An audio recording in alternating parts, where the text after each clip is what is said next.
स्वागत है आपका हिंदी मधुर गीत ज्ञान चैनल में।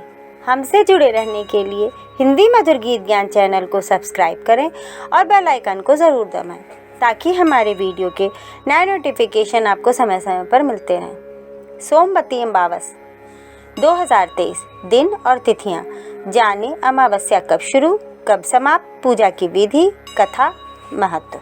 सोमवती अमावस्या 2023। सोमवती अमावस्या हिंदू धर्म में विशेष महत्वपूर्ण दिन होता है। जो अमावस्या सोमवार को पड़ती है उसे सोमवती अमावस्या कहते हैं। विवाहित महिलाओं द्वारा ये व्रत किया जाता है। विवाहित महिलाओं द्वारा अपने पति की दीर्घायु की कामना के लिए सोमवती अमावस्या का व्रत किया जाता है। सोमवती अमावस्या 2023 फरवरी माह 20 फरवरी 2023 सोमवार। सोमवती अमावस्या। अमावस्या तिथि शुरू होगी 19 फरवरी 2023 शाम 4:18 पर। अमावस्या तिथि समाप्त होगी 20 फरवरी 2023 शाम 12:35। जुलाई माह 17 जुलाई 2023 सोमवार। सोमवती अमावस्या। अमावस्या तिथि शुरू होगी 16 जुलाई 2023 रात्रि 10:08। अमावस्या तिथि खत्म होगी 17 जुलाई 2023 रात्रि 11:58 पर। नवंबर माह 13 नवंबर 2023 सोमवार। सोमवती अमावस्या तिथि शुरू होगी 12 नवंबर 2023 शाम 2:44 पर। अमावस्या तिथि खत्म होगी 13 नवंबर 2023 शाम 2:56 पर। सोमवती अमावस्या पूजा विधि।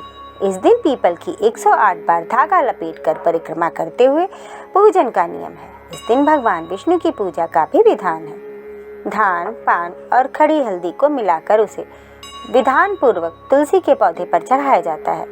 प्रदक्षिणा के समय 108 फल अलग रखकर समापन के समय वेद पाठी ब्राह्मणों को दान देना। सोमवती अमावस्या से संबंधित अनेक कथाएं प्रचलित हैं। परंपरा है कि सोमवती अमावस्या के दिन इन कथाओं को विधिपूर्वक सुना जाता है। एक गरीब ब्राह्मण परिवार था जिसमें पति पत्नी के अलावा एक पुत्री भी थी। पुत्री धीरे धीरे बड़ी होने लगी। उस लड़की में समय के साथ सभी स्त्रियोचित गुणों का विकास हो रहा था। लड़की सुंदर, संस्कारवान एवं गुणवान भी थी, लेकिन गरीब होने के कारण उसका विवाह नहीं हो पा रहा था। एक दिन ब्राह्मण के घर एक साधु पधारे जो कि कन्या के सेवा भाव से काफी प्रसन्न हुए। कन्या को लंबी आयु का आशीर्वाद देते हुए साधु ने कहा कि कन्या की हथेली में विवाह की योग्य रेखा नहीं है।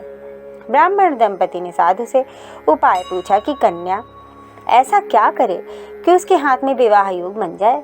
साधु ने कुछ देर विचार करने के बाद अपनी अंतर्दृष्टि से ध्यान करके बताया कि कुछ दूरी पर एक गांव में सोना नाम की धोबी जाति की एक महिला अपने बेटे और बहू के साथ रहती है, जो कि बहुत ही आचार विचार और संस्कार संपन्न तथा पतिपरायण है।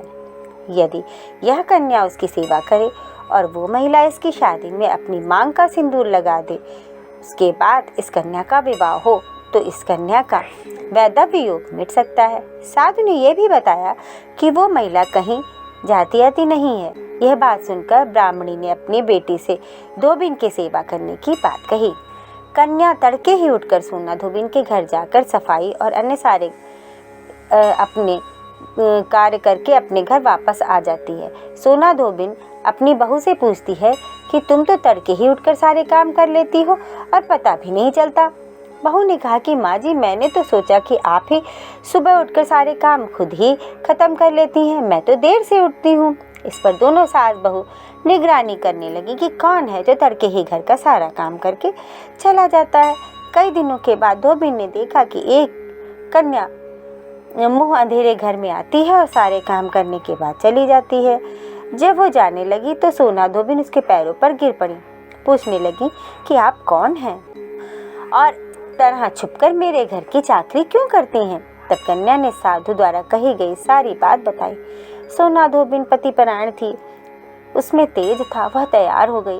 सोना धोबिन के पति थोड़ा अस्वस्थ थे।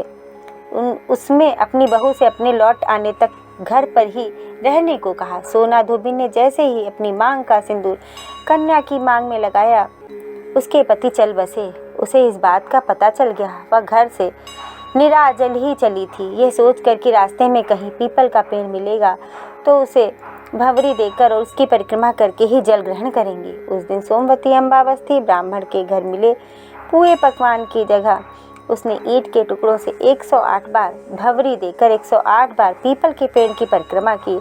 उसके बाद जल ग्रहण किया। ऐसा करते ही उसके पति के मुर्दा शरीर में कंपन होने लगा और वो जीवित हो गए। सोमवती अमावस्या पूजा का फल व महत्व। ये महिलाओं का प्रमुख व्रत है। महिलाएं अपने पति की दीर्घायु के लिए यह व्रत करती हैं। सोमवती अमावस्या के दिन अपने सामर्थ्य के अनुसार दान देना चाहिए। जो महिलाएं हर अमावस्या का व्रत नहीं कर सकती हैं उन्हें सोमवती अमावस्या का व्रत करना चाहिए और पीपल के पेड़ की 108 बार धागा लपेटते हुए परिक्रमा करनी चाहिए। पीपल पेड़ की विधान पूर्वक पूजा करनी चाहिए। इस व्रत को करने से अखंड सौभाग्य की प्राप्ति होती है। सोमवार चंद्रमा का दिन है। इस दिन सूर्य तथा चंद्रमा एक सीध में स्थित रहते हैं, इसीलिए ये पर्व विशेष पुण्य फल वाला माना जाता है। धन्यवाद।